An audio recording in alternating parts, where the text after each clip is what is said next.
नमस्कार, KP news 24/7 में आपका स्वागत है। मैं हूं आयुषी विजयवर्गीय आपके साथ। तो चलिए खबरों के सफर की शुरुआत करते हैं और सबसे पहले एक नजर हेडलाइंस पर।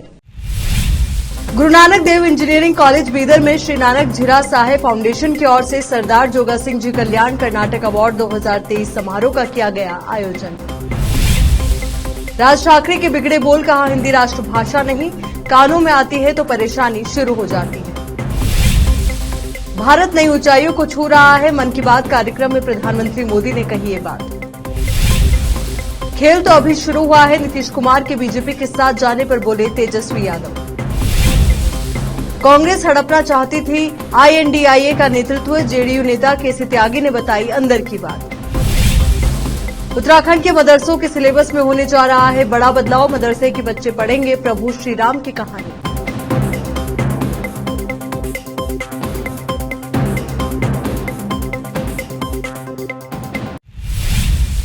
अब देखते हैं समाचार विस्तार से।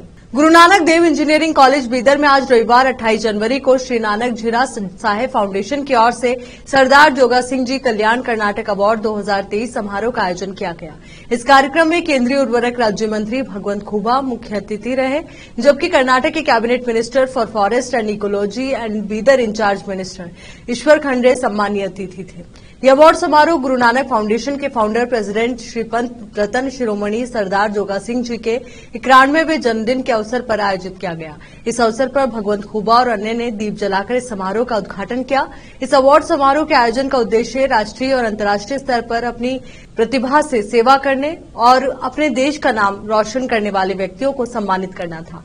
अवार्ड पाने वालों में पूज्य श्री डॉक्टर बसवलिंगा पट्टदेवारू, पद्मश्री बलबीर सिंह सिजेवल, पद्मश्री लक्ष्मा शेखर नायक, पद्मश्री शाह रशीद अहमद कादरी, नितिन कामत, डॉक्टर परविंदर सिंह पसरीचा, शंकर बिदारी, कमल बाली, सरदार राजेंद्र सिंह चड्ढा, सरदार प्रीतम सिंह, हरिविर्क, गुनिंदर सिंह, डॉक्टर विक्टर लोबो शामिल हैं, जिन्हें अवार्ड दिया गया। डॉक्टर सरदार बलबीर सिंह और डॉक्टर रेशमा कौर ने सभी अतिथियों का सम्मान किया और संबोधित करते हुए नानक झीरा साहेब फाउंडेशन के बारे में बताया। इस अवसर पर GND फाउंडेशन के स्टाफ और धर्म गुरुओं के अलावा बीदर के कई गणमान्य व्यक्ति, BG षटकार, बसवराज पाटिल, अट्टूर, पूर्णिमा जॉर्ज, मनीषा लखा के अलावा दूसरे उपस्थित थे। सभी मुख्य अतिथियों ने सरदार जोगा सिंह की उपलब्धियों के संबंध में जानकारी दी। केपी न्यूज के संवाददाता असलम खान और कैमरामैन अलीम पाशा की कवरेज। सभी को मेरा नमस्कार। सबसे पहले तो मैं परम पूज्य गुरु नानक देव जी को और सभी संतों को, महात्माओं को, धर्म प्रवादियों को नमन करते हुए आज के इस बहुत ही विशिष्ट कार्यक्रम है श्री नानक झीरा साहेब फाउंडेशन की तरफ से आज जो स्वर्गीय जोगा सिंह साहब, ये कार्यक्रम मैं समझता हूं कि उनके जन्मदिन के निमित्त 26 दिसंबर को होना था, कुछ कारणों की वजह से आज कर रहे हैं। तो मैं स्वर्गीय जोगा सिंह साहब को भी स्मरण करता हूं और इस कार्यक्रम के दिव्य सन्निधान में हमारे परम पूज्य डॉक्टर बसवलिंग पट्टदेवरू जी हैं और सभी जितने भी हमारे पूज्य संत स्वामी जी बैठे हैं, उन सब लोगों को मेरा प्रणाम करते हुए इस कार्यक्रम के केंद्र बिंदु और नानक झीरा साहेब फाउंडेशन के अध्यक्ष श्री बलबीर सिंह जी, यहाँ के इस कार्यक्रम के मुख्य अतिथि श्री भगवंत, जो मेन वजह है पिछले दिनों से, कईयों सालों से जो इसको भद्र बुनियादें डाले हैं, ऐसे जो दुर्दर्शित रहने वाले लोग यहाँ पर शिक्षण संस्थाएं खोले हैं, जिसकी वजह से उनको गुणवत्ता का शिक्षण मिला है, तो उसकी वजह से आज पूरा विदेश, पूरे विश्व भारत की तरफ देख रहा है। हमारा जो मानव संपन्मूल है, हमारे जो इंजीनियर्स हैं, डॉक्टर्स हैं, पंडित लोग हैं, विज्ञानी हैं, ये लोग देश विदेश में जाके बड़े बड़े कंपनियों में जो उनका योगदान रहा है, उसकी वजह से आज पूरा विश्व हमारी तरफ देख रहा है। तो भाई और दोस्तों, तो इन्होंने जो जोगा सिंह जी के दौर में क्योंकि मैं छोटे रहे जब भी देखता था, मेरे पिताजी 62 में ही विधायक थे, तो जोगा सिंह जी आते थे, तो जब उस वक्त रोड बनाने के बारे में या अस्पताल बनाने के बारे में चर्चा होता था, तो बाद में शिक्षण से लेके बहुत बड़ा उनका योगदान रहा। तो ऐसे ही बीदर जिले एक सर्व जनांगत शांति तोटा बोलते हैं, यहाँ हर जाति, हर भाषा, हर धर्म के लोग सामरस्य से रहते हैं, भाईचारा से रहते हैं। तो ये भाईचारा बरकरार रखने के लिए जोगा सिंह जी ने अपना जान तक गंवा दिया, उन्होंने हुतात्मा तक। तो आज ऐसे उनके याद में, उनके स्मरण में जो आज हम देख रहे हैं, पिछले साल से हमारे जल मालिन्य, वायु मालिन्य, ये हर मालिन्य से कितने बीमारियां आ रहे हैं आप लोग देख रहे हैं। कोरोना देखे है ना, कोरोना में क्या हुआ? कोरोना में ऑक्सीजन नहीं रहने की वजह से करोड़ों लोगों के डेथ हुआ। सरकार बताए नहीं, वो बात अलग है। जितने लोग मरे, 3 लाख बताए हम, लेकिन मरे कितने? 40 लाख, 50 लाख, ये हकीकत है। तो ऑक्सीजन कौन देता? ऑक्सीजन यहाँ पर जो भी हम जो झाड़ लगाते हैं, वो झाड़ जो है ना इंगाल, वो लोग लेके ऑक्सीजन देते हैं। तो हम लोग जो है ना अरण्यीकरण करना, जो ग्रीनरी बढ़ाना, उसका संरक्षण करना, या यहाँ पर जो परिसर मालिन्य जो भी इंडस्ट्रीज करते हैं उनके ऊपर एक्शन लेना, उनको परिसर स्नेही बनाने का हम सब लोगों की कर्तव्य है, नहीं तो आने वाली पीढ़ी हम सब लोगों को शाप दे देगा। तो ऐसे परिसर में जो साधन किए हैं गुरुजी, मैं उनका भी वंदन करता हूँ। तो मैं इतना ही कहना चाहता हूँ एज ए उस्तुवारी मंत्री के नाते, बीदर जिले के निवासी के नाते, कि हम और आप सब लोग मिल के बीदर जिले को जो एक ये था कि बीदर पिछड़ा हुआ नहीं है, हर क्षेत्र में हम आगे बढ़ रहे हैं। आने वाले दिनों में हमारी पर कैपिटा इनकम से लेके शिक्षण में, आरोग्य में, जो भी सूचकांक ह्यूमन डेवलपमेंट इंडेक्स के हैं, ये सूचकांक में दिन ब दिन बढ़ोतरी हो रही है। कर्नाटक में ही नंबर 1 बीदर जिला बनना चाहिए। तो ऐसा बनाने के लिए हम सब लोग प्रयत्न करेंगे कहते हुए, so once again I would like to congratulate all the awardees. So I pray to God to give you more strength, good health for your future endeavors. I let God bless you. Wish you all the best, every success in your life.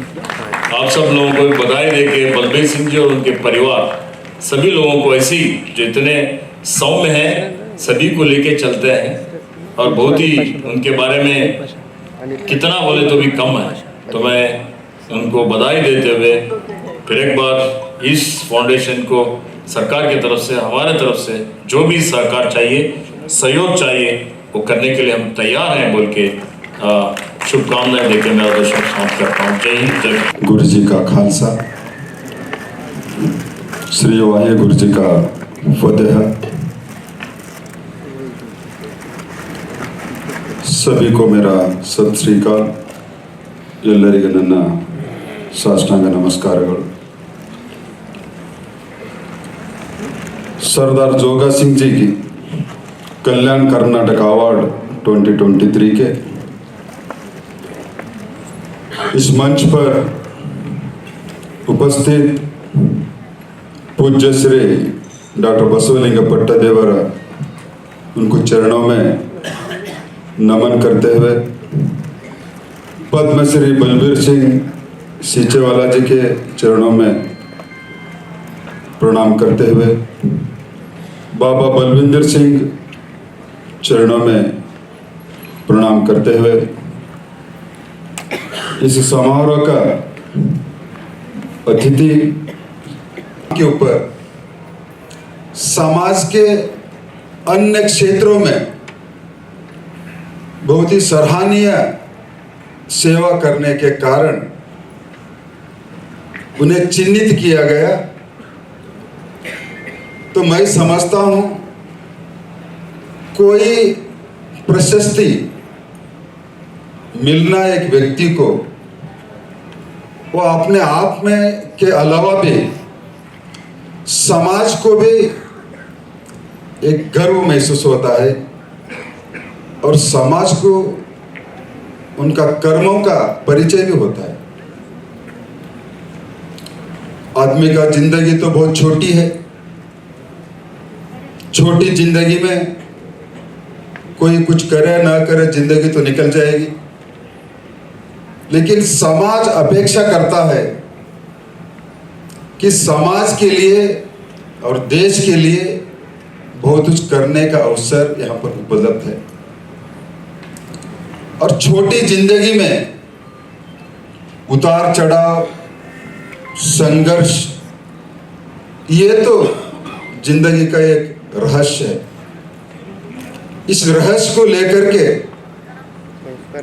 बहुत कुछ करने का समय छोटी जिंदगी में अपने को मिलता है। तो आज जितने भी अवार्डीज है, अपने अपने चिन्हित किए हुए क्षेत्रों के अंदर बहुत सारे अच्छे काम किए के कारण आज सरदार जोगा सिंह जी का कल्याण कर्नाटक का अवार्ड को चिन्हित किया गया। आज क्योंकि छोटी जिंदगी में हम जो करेंगे उसका इम्पैक्ट समाज के ऊपर सकारात्मक होना चाहिए, तभी जाकर के समाज सुदृढ़ भी होगा, सुरक्षा भी होगा और समाज में उनको देख करके अन्य जनों को प्रेरणा भी मिलेगी। जब अन्य लोगों को प्रेरणा मिलती है तो हर व्यक्ति अपने जीवन का कार्यकाल में कुछ न कुछ समाज और देश के लिए करने के लिए मर मिटने के भाव मन में जन्म लेती है। वो भाव सभी को प्रेरणा बनती है और तभी एक राष्ट्र मजबूती के साथ दुनिया के अंदर खड़ा होती है। तो ऐसे ही आज देश भर में अनेक क्षेत्रों में जो पद्मा अवार्डीज है, जहां पर एक उदाहरण, ये एक नहीं सैकड़ों उदाहरण, एक दार्जिलिंग जिले के अंदर ये एक व्यक्ति उस पहाड़ी इलाका में कोई बीमार गिरता है रात के 12 बजे, तो उसको वहां पर सुविधा कुछ नहीं मिलता है, तो वो व्यक्ति अपने साइकिल मोटर लेकर के जोगा सिंह जी के 91st बर्थडे के मौके पे हम मैनेजमेंट, हमारे इंस्टीट्यूशंस बच्चों की तरफ से 9100 प्लांटेशन करना चाहेंगे। तो आपका गाइडेंस और आपका सहयोग चाहिए। और सिर्फ प्लांटेशन करना ही नहीं है, आगे उसको मेंटेन करना है, तो सबसे बड़ी। Thank you.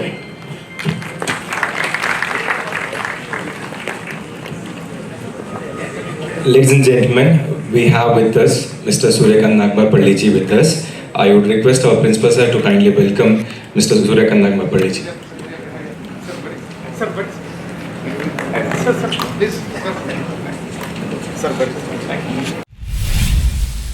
कर्नाटक राज्य प्रथम श्रेणी कॉलेज अतिथि व्याख्याता संघ बीदर जिला इकाई अतिथि व्याख्याता द्वितीय जिला सम्मेलन एवं अभिनंदन कार्यक्रम दिनांक 31 जनवरी 2024 को बुधवार सुबह 10:30 बजे शासकीय प्रथम श्रेणी महाविद्यालय नौबाद बीदर में आयोजित किया जा रहा है, जिसमें जिले के सभी महाविद्यालयों के सभी अतिथि व्याख्याताओं से भाग लेने की कर्नाटक राज्य प्रथम श्रेणी कॉलेज अतिथि व्याख्याता संघ बीदर के जिलाध्यक्ष अनिल कुमार सिंधे और जिला संगठन की ओर से सभी तालुक अध्यक्षों की ओर से अपील की गई। चितगुप्पा से अजीम की रिपोर्ट। ಬೀದರ್ ಘಟಕದ ವತಿಯಿಂದ ದಿನಾಂಕ 31/1/2024 ಮುಂಜಾನೆ 10:30 ಗಂಟೆಗೆ ಸ್ಥಳ ಸರ್ಕಾರಿ ಪ್ರಥಮ ದರ್ಜೆ ಕಾಲೇಜು ನೌಬಾದ್ ಆವರಣದಲ್ಲಿ ಅತಿಥಿ ಉಪನ್ಯಾಸಕರ 2ನೇ ಜಿಲ್ಲಾ ಸಮಾವೇಶ ಹಾಗೂ ಅಭಿನಂದನಾ ಕಾರ್ಯಕ್ರಮ ಹಾಗೂ ಒಂದು ದಿವಸದ ಶೈಕ್ಷಣಿಕ ಕಾರ್ಯಾಗಾರದ ಕಾರ್ಯಕ್ರಮಕ್ಕೆ ನಮ್ಮ ರಾಜ್ಯಾಧ್ಯಕ್ಷರಾಗಿರ್ತಕ್ಕಂಥ ಸನ್ಮಾನ್ಯ ಶ್ರೀ ಹನುಮಂತಗೌಡಬೇಕು ಈಗಾಗಲೇ ನೌಬಾದ್ ಕಾಲೇಜಿನ ನಲ್ಲಿರ್ತಕ್ಕಂಥ ಹಿರಿಯ ಉಪನ್ಯಾಸಕರು ಕೂಡ ಈಗಾಗಲೇ ಊಟದ ವ್ಯವಸ್ಥೆಯ ಬಗ್ಗೆ ಏನಪ್ಪ ಅಂದರೆ ಈಗಾಗಲೇ ಅವರೆಲ್ಲರೂ ಸಿದ್ಧತೆಯನ್ನು ಮಾಡಿಕೊಂಡಿದ್ದಾರೆ। ಸೊ ಅದಕ್ಕಾಗಿ ಏನಪ್ಪ ಅಂದರೆ ತಾವೆಲ್ಲರೂ ಆದಷ್ಟು ಏನಪ್ಪ ಅಂದರೆ ಮಹಿಳಾ ಪ್ರತಿನಿಧಿಗಳಾಗಿರ್ಬೋದು ಅಥವಾ ಏನಪ್ಪ ಅಂತಂದರೆ ನಮ್ಮ ಪುರುಷ ಪ್ರತಿನಿಧಿಗಳಾಗಿರ್ಬೋದು ಎಲ್ಲ ಅತಿಥಿ ಉಪನ್ಯಾಸಕರು ಹೆಚ್ಚಿನ ಸಂಖ್ಯೆಯಲ್ಲಿ ಭಾಗವಹಿಸಿ ಕಾರ್ಯಕ್ರಮವನ್ನು ಯಶಸ್ವಿಗೊಳಿಸಬೇಕಾಗಿ ತಮ್ಮಲ್ಲಿ ಕಳಕಳಿಯಿಂದ ಮನವಿ ಮಾಡಿಕೊಳ್ತಾ ಇದ್ದೇನೆ। ನಮಸ್ಕಾರ। नवी मुंबई के सिडको प्रदर्शनी केंद्र में आयोजित विश्व मराठी सम्मेलन में मनसे अध्यक्ष राज ठाकरे ने बड़ा बयान दिया। यहां राज ठाकरे ने एक बार फिर मराठी कार्ड खेला है। यहां उन्होंने कहा कि मैं आज तक मराठी के विषय पर जेल भी गया हूं। मैं कड़वा मराठी हूं। मेरे लिए संस्कार ऐसे ही बन गए हैं। हमें सबसे पहले महाराष्ट्र पर ध्यान देने की जरूरत है। मराठी मानुष पूरी दुनिया में गया है, इसके लिए उन्हें बधाई। राज ठाकरे ने आगे कहा कि लेकिन जब महाराष्ट्र के शहरों में मराठी छोड़कर हिंदी मेरे कानों में आती है तो परेशानी शुरू हो जाती है। भाषा का कोई विरोध नहीं है, लेकिन हिंदी राष्ट्रभाषा नहीं है। अन्य भाषाओं की तरह हिंदी भी एक भाषा है। देश में कभी भी राष्ट्रभाषा का फैसला नहीं किया गया। इस मौके पर राज ठाकरे ने अनुरोध किया कि महाराष्ट्र सरकार को राज्य के सभी स्कूलों में 1ली से 10वीं तक मराठी भाषा अनिवार्य करनी चाहिए। साथ ही राज ठाकरे ने दर्शकों से अपील की कि वे अपने सामने आने वाले हर व्यक्ति से मराठी में बात करें। प्रधानमंत्री नरेंद्र मोदी ने आज रेडियो कार्यक्रम मन की बात के 109वें एपिसोड में देश को संबोधित किया। प्रधानमंत्री ने कहा कि साल हमारे संविधान के भी 75 साल पूरे हो रहे हैं और सुप्रीम कोर्ट के भी 75 साल पूरे हो रहे हैं। हमारे लोकतंत्र के त्योहार भारत को लोकतंत्र की जननी के रूप में और मजबूत करते हैं। ये 2024 का पहला मन की बात कार्यक्रम है। अमृतकाल में एक नया उत्साह, एक नई लहर है। 2 दिन पहले हम सभी देशवासियों ने 75वां गणतंत्र दिवस बहुत धूमधाम से मनाया। प्रधानमंत्री मोदी ने कहा कि इस बार 26 जनवरी की परेड तो शानदार थी ही, लेकिन सबसे ज्यादा चर्चा महिला सशक्तिकरण को लेकर हुई, जब केंद्रीय सुरक्षा बलों और दिल्ली पुलिस की महिला टुकड़ियों ने कर्तव्य पथ पर मार्च करना शुरू किया तो सबका सिर गर्व से ऊंचा हो। मोदी ने कहा कि इस बार परेड में मार्च कर रहे 20 जवानों में से 11 महिलाएं थी। बिहार की राजनीति तेजी से बदल रही है। नीतीश कुमार ने रविवार को महागठबंधन से अपने आप को अलग कर लिया और वो एक बार फिर एनडीए में शामिल हो रहे हैं। नीतीश कुमार के महागठबंधन छोड़ने के बाद आरजेडी नेता तेजस्वी यादव का बड़ा बयान सामने आया है। उन्होंने कहा है कि मैं एक बात स्पष्ट रूप से कह दूं कि अभी खेल शुरू हुआ है, अभी खेल बाकी है। मैं जो कहता हूं करता हूं, आप लिख कर लीजिए। जेडीयू पार्टी 2024 में ही खत्म हो जाएगी। गौरतलब है कि साल 2022 में नीतीश कुमार एनडीए गठबंधन से अलग हो गए थे और उन्होंने राजद, कांग्रेस और वाम दलों के साथ मिलकर सरकार बनाई थी। अब एक बार फिर उनकी पार्टी एनडीए में शामिल हो गई है। यहां रुक एक छोटे से ब्रेक के लिए जल्द हाजिर हूं।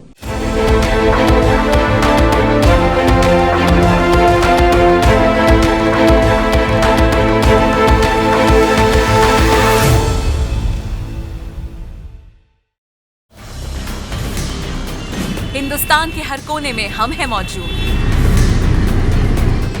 24 घंटे हालात पर गहरी नजर, खबरों से जुड़े चुपते सवालात और आपको दिखाता है धार्मिक, सामाजिक, राजनीतिक, लोकल और इंटरनेशनल न्यूज की सबसे बेहतर कवरेज जो आपको रखती है हर पल बाखबर। देश और दुनिया भर की खबर के लिए देखते रहें केपी न्यूज 24/7। ब्रेक के बाद एक बार फिर से आपका नीतीश कुमार राज्यपाल को इस्तीफा दे चुके हैं। इंडिया से अपना गठबंधन तोड़ चुके हैं। बिहार में नई सरकार बनाने की कवायद भी शुरू हो गई है। इस बीच जेडीयू के दिग्गज नेता केसी त्यागी ने बड़ा खुलासा किया है। केसी त्यागी ने बताया कि कांग्रेस इंडिया गठबंधन का नेतृत्व हड़पना चाहती थी। ममता बनर्जी और अरविंद केजरीवाल के जरिए मल्लिकार्जुन खड़गे का नाम आगे करके कांग्रेस ने चाल चली थी। हालांकि खड़गे ने बाद में खुद मना कर दिया था कि वो पीएम कैंडिडेट नहीं बनेंगे।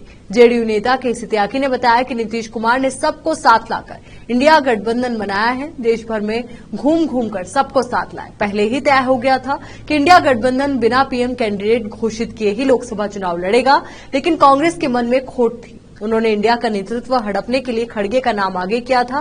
माना जा रहा है कि इंडिया गठबंधन में बात नहीं बनने से नीतीश कुमार नाराज थे। कांग्रेस का रवैया उन्हें अखरा था। केसी त्यागी ने यह भी आरोप लगाया कि कांग्रेस क्षेत्रीय पार्टियों के नेतृत्व को खत्म करना चाहती है। उन्होंने कहा कि चाहे ममता बनर्जी की पार्टी हो, समाजवादी पार्टी हो, जेडीयू हो, शरद पवार की पार्टी हो या कोई और, ये सभी पार्टियां कांग्रेस से लड़कर ही बनी हैं। उत्तर प्रदेश के सीतापुर में सुहेल देव भारतीय समाज पार्टी एसबीएसपी प्रमुख ओपी राजभर की एक सार्वजनिक बैठक के दौरान मंच टूट गया, जिसकी वजह से उस पर खड़े लोग भी नीचे गिर पड़े। एसबीएसपी के राष्ट्रीय अध्यक्ष बाल बाल बच गए। ज्यादा संख्या होने के कारण मंच टूट गया था। मंच पर मौजूद थे ओम प्रकाश राजभर। बीजेपी की बिहार इकाई के अध्यक्ष सम्राट चौधरी को विधायक दल का नेता चुना गया है, जबकि विजय सिन्हा को उपनेता चुना गया है। सम्राट चौधरी और विजय सिन्हा आज बिहार के डिप्टी सीएम पद की शपथ भी लेने वाले हैं। सम्राट चौधरी को पिछले साल ही बीजेपी ने बिहार का प्रदेशाध्यक्ष बनाया था। सम्राट चौधरी कुशवाहा समाज से आते हैं। उनका जन्म 16 नवंबर 1968 को मुंगेर के लखनपुर गांव में हुआ था। सम्राट चौधरी शकुनी चौधरी के पुत्र हैं। शकुनी चौधरी समता पार्टी के संस्थापक सदस्यों में से एक हैं। प्रदेशाध्यक्ष बनने से पहले सम्राट चौधरी बिहार विधान परिषद में नेता प्रतिपक्ष थे। विधायक दल का नेता चुने जाने के बाद सम्राट चौधरी ने कहा कि बीजेपी ने मेरे जीवन के लिए एक ऐतिहासिक कार्य किया है। मैं प्रधानमंत्री मोदी, गृह मंत्री अमित शाह और पार्टी अध्यक्ष जेपी नड्डा जी का शुक्रिया अदा करता हूं। ये मेरे लिए भावुक क्षण है। मुझे सरकार में काम करने के लिए विधानमंडल दल के नेता के तौर पर चयन किया गया है। बिहार के विकास के और लालू प्रसाद के आतंक को समाप्त करने के लिए हमें जब नीतीश जी का प्रस्ताव मिला तो हमने समर्थन करने का निर्णय लिया। उत्तराखंड के मदरसों के सिलेबस में बड़ा बदलाव होने जा रहा है। उत्तराखंड वक्फ बोर्ड के चेयरमैन ने बताया कि मदरसे में बच्चों को भगवान श्री राम की कहानियां पढ़ाई जाएगी। वक्फ बोर्ड के चीफ शादाब शम्स ने बताया कि इस साल मार्च में शुरू होने वाले सेशन में नए सिलेबस को लागू किया जाएगा। उन्होंने बताया कि भगवान श्री राम एक ऐसे चरित्र हैं जिनके बारे में हर एक को पता होना चाहिए और उनको फॉलो करना चाहिए। जान लें कि उत्तराखंड में वक्फ बोर्ड के तहत 117 मदरसे चलते हैं। वक्फ बोर्ड के चीफ शादाब शम्स ने कहा कि पिता को वादा पूरा करने में मदद के लिए भगवान श्री राम ने सिंहासन छोड़ दिया था और वन चले गए थे। किसको भगवान श्री राम के जैसा बेटा नहीं चाहिए होगा। उन्होंने आगे कहा कि मदरसे के स्टूडेंट्स को पैगंबर मोहम्मद के साथ ही भगवान श्री राम की जिंदगी के बारे में भी पढ़ाया जाएगा। नीतीश कुमार ने रविवार सुबह महागठबंधन से नाता तोड़ते हुए मुख्यमंत्री पद से इस्तीफा दे दिया और वह आज शाम ही बीजेपी के साथ मिलकर नई सरकार भी बनाने वाले हैं। नीतीश कुमार के फैसले के बाद विभिन्न राजनीतिक दलों की तरफ से प्रतिक्रिया आने का दौर जारी है। कोई नीतीश के इस कदम को मास्टर स्ट्रोक बता रहा है तो कोई इसे भविष्य की मांग साबित करने में लगा है। इन सबके बीच राज्य के पूर्व मुख्यमंत्री लालू प्रसाद यादव की बेटी रोहिणी आर्यन ने भी एक ट्वीट किया है। हालांकि इस ट्वीट में उन्होंने किसी का नाम नहीं लिया, लेकिन ऐसा माना जा रहा है कि उनका ट्वीट नीतीश कुमार और बीजेपी पर हमला है। दरअसल रोहिणी आचार्य ने सोशल मीडिया प्लेटफॉर्म पर एक पोस्ट किया। इस पोस्ट में उन्होंने कूड़ेदान की तस्वीर शेयर करते हुए लिखा, कूड़ा गया फिर से कूड़ेदानी में, कूड़ा मंडली को बदबूदार कूड़ा मुबारक। यहां रुक रहे एक और छोटे से ब्रेक के लिए फौरन लौटेंगे।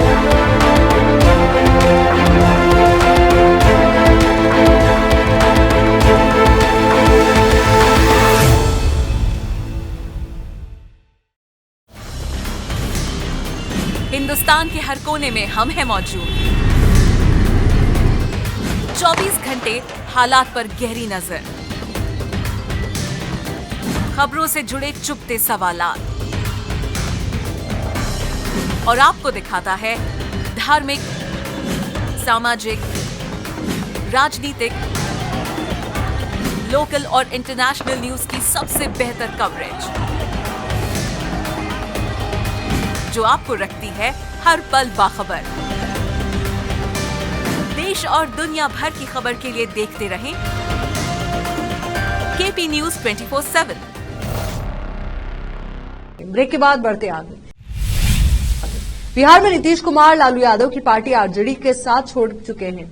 बिहार में महागठबंधन की सरकार गिरा चुके हैं और एनडीए के साथ नई सरकार बनाने का दावा भी पेश कर चुके हैं।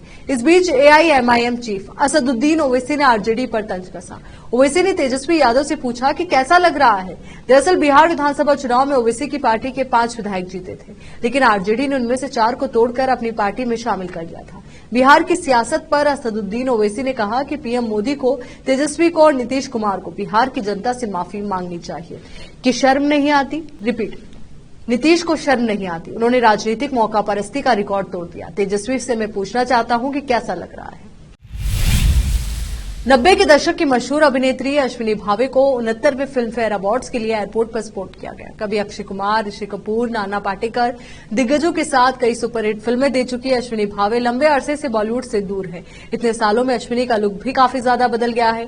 सैनिक, बंधन, हीना और युग पुरुष जैसी सुपर डुपर हिट फिल्में देने वाली एक्ट्रेस अश्विनी भावे ने आखिरी बॉलीवुड फिल्म 1999 में की थी। इसके बाद से उन्होंने कोई बॉलीवुड फिल्म नहीं की। अश्विनी को फिल्म फेयर अवार्ड्स के लिए एयरपोर्ट पर देखा गया, जहां उन्होंने सफेद रंग का टॉप और काली स्कर्ट पहन रखी थी। अश्विनी भावे ने सफेद रंग का लूज टॉप पहना हुआ था। इसके साथ ही लॉन्ग काले रंग की स्कर्ट पहनी हुई थी। उन्होंने कम हील वाले सैंडल पहने हुए थे और एक बैग कैरी किया हुआ था।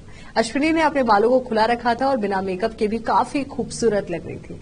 51 साल की अश्विनी भावे का लुक काफी बदल चुका है। 1998 में सलमान खान के साथ फिल्म बंधन में काम करने के बाद अश्विनी भावे अमेरिका चली गई, जहां उन्होंने फिल्म मेकिंग का कोर्स भी किया। फिल्म बंधन में अश्विनी भावे ने सलमान खान की बहन का किरदार निभाया।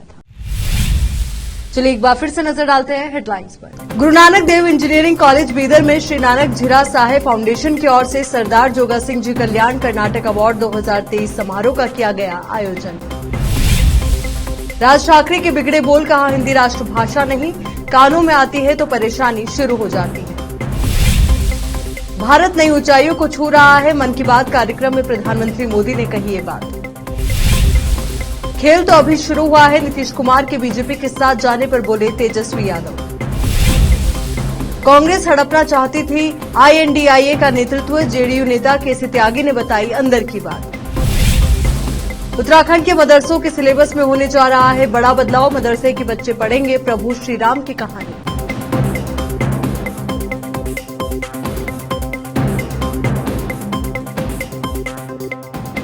केपी न्यूज के इस बुलेटिन में फिलहाल के लिए इतना ही। देश और दुनिया से जुड़ी तमाम ताजा खबरों के लिए आप बने रहिए केपी न्यूज 24/7 के साथ। धन्यवाद।